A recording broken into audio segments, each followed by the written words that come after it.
So karon problem number 4 na ta. So kani kuha ni ato na siya constant nato. Okay? Constant din nato. So mahimo na siya og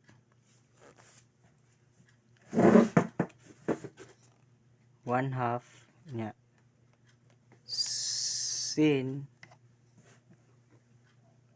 squared nya minus nya y sunod. So human matag constant diri na punta.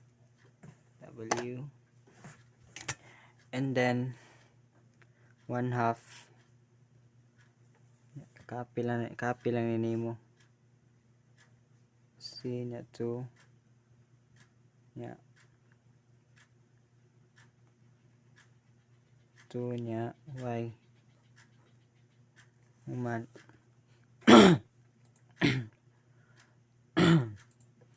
so 4. Okay, 4 man siya mo ni siya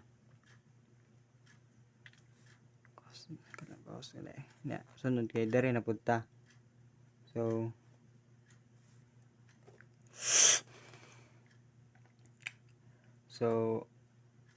ato na siya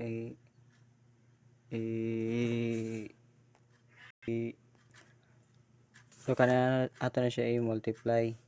So 1/2 to the power of 14 is 16.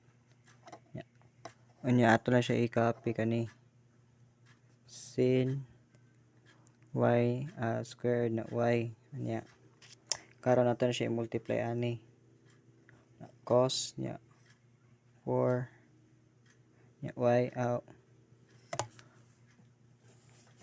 cos nya 2 nya y and then may tawa na siya tog derivative so kuan siya 2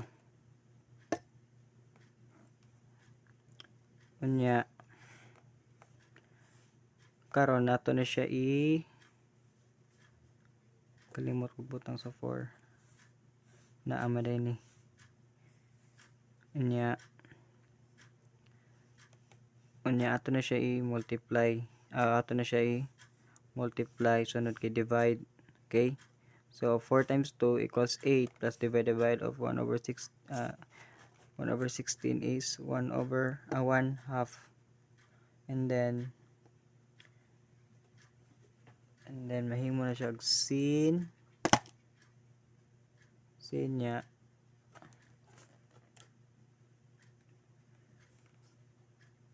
3 na siya 3 nya y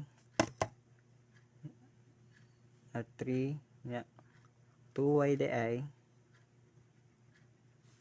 kalimot ko 2y kalimot ko copy diri da sorry and then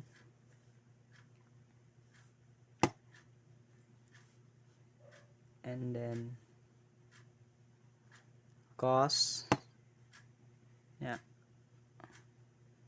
2y. So mo ni ang final answer sa number 4.